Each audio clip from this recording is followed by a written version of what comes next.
Hey everyone, and welcome to our explainer. Today, we are cracking open a philosophy that literally shaped nations and, you could argue, defined a huge chunk of the 20th century. We're looking at it as it was laid out in a super influential text, Dialectical and Historical Materialism. And our goal here is to unpack, piece by piece, a worldview that makes this incredible claim, that it can explain, well, everything. I mean, just think about that for a second. Is there some kind of secret formula? A single logic that drives all of human history?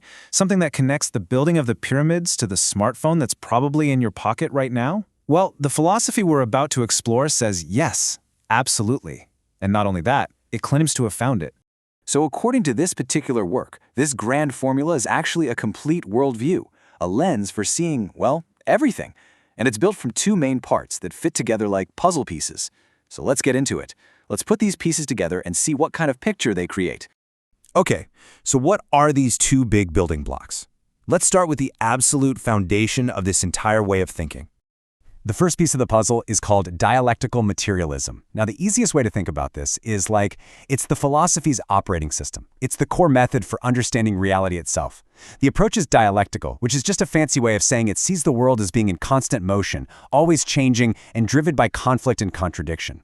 And its theory is materialistic, meaning it argues that the physical, material world is what's real and what comes first. The second part, historical materialism, is actually pretty straightforward once you get to first. It's just taking that operating system, dialectical materialism, and running a new program on it. And that program is the study of human history. You're just applying all those rules we just talked about to explain the entire sweep of human society. So let's really dig into that first piece, the dialectical method. This is all about the how. According to this philosophy, what's the fundamental engine that actually makes the world change? So this philosophy explains its method by putting it up against what it calls metaphysics. So where metaphysics might see things as separate, isolated, and kind of static, dialectics says, no, no, no. Everything is interconnected, a part of a whole, and it's all in constant motion. And here's the really crucial part. Change isn't some simple, slow process of growth. It's a leap, a sudden transformation that's driven by conflict and struggle. So this method boils down to four main ideas. First, you can't understand anything in isolation. It's all connected. Second, because of that, everything is constantly changing, developing, coming into being, and dying away. Third, and this one's a biggie, change isn't always gradual. Slow, small changes can build up and then suddenly cause a massive, dramatic leap. And fourth, the engine for all this change is the struggle of opposites within a thing itself. Let's use water as an example, because it makes this super clear. You can heat water, right?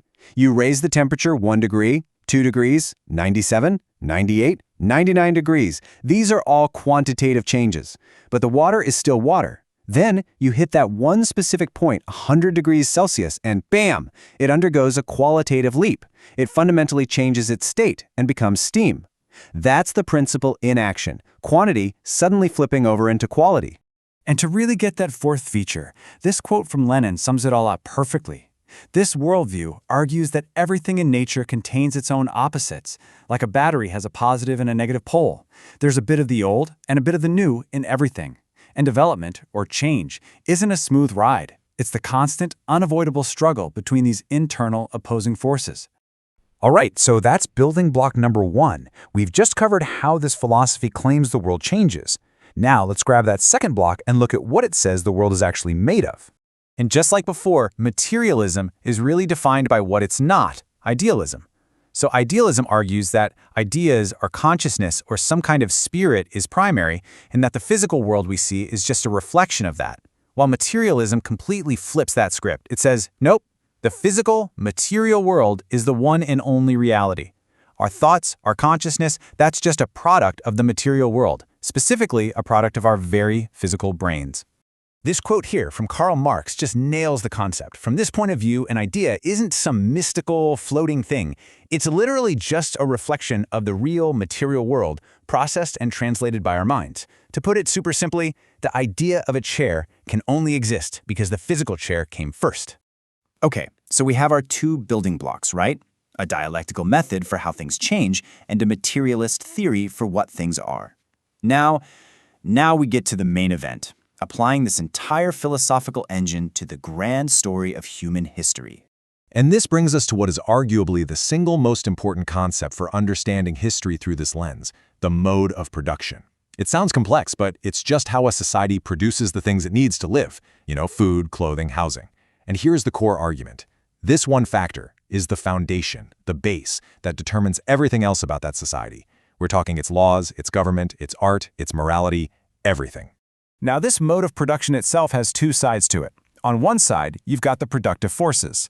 Think of this like the hardware and the software, the tools, the machines, the factories, but also the people with the skills and the know-how to use them. And on the other side, you've got the relations of production. This is the social structure. It's all about who owns the hardware, who's in charge of the resources, what kind of relationships, what kind of power structures exist between people. Okay, and right here, this is the engine of history. The theory claims that the productive forces, especially our technology, are always improving, always moving forward. But the social structure, those old relations of production, well, they tend to be rigid. They resist change. So eventually, the new technology becomes too powerful for the old social system to contain. The pressure builds and builds until, according to this worldview, it has to explode, resulting in a social revolution. This quote from Marx just makes the whole idea click. It's such a direct and powerful link between a society's tools and its entire power structure. He's saying the technology you have available, like a simple hand mill, doesn't just grind grain. It creates the conditions for a feudal society with a feudal lord. But then you introduce a new, more powerful productive force, the steam mill, and you inevitably get a whole new society to go with it, one with the industrial capitalist. So, if this conflict is the engine that drives history forward, where has it taken us? Well, according to this philosophy, it hasn't been a random walk. It's a clear, predictable sequence of 5 stages that it argues all of humanity is destined to follow. According to this text, history marches through these 5 specific modes of production. It all begins with a primitive communal system where tools and work are shared and there are no classes. But as technology improves, this gives way to a slave-owning system, which in turn is replaced by a feudal system and then the capitalist system that emerged after it. You see the pattern? Each new stage is born from the contradictions of the old one, a new social order built to match more advanced productive forces. And the final, predicted stage in this sequence is socialism, defined by social ownership and an end to exploitation. So when you put it all together, what's the giant takeaway? The crucial point of this whole worldview is this. History is not just a series of accidents. It's not a story written by a few great men or shaped by random events. Instead, it's presented as a knowable, predictable process. A clear progression of stages driven forward by the real, concrete, material ways that we human beings produce the things we need to survive. And that leaves us with one final, pretty provocative thought, doesn't it? If history really is a predictable process, a path that's already laid out, if it's not driven by our choices but by these material forces, then where exactly is it taking us next?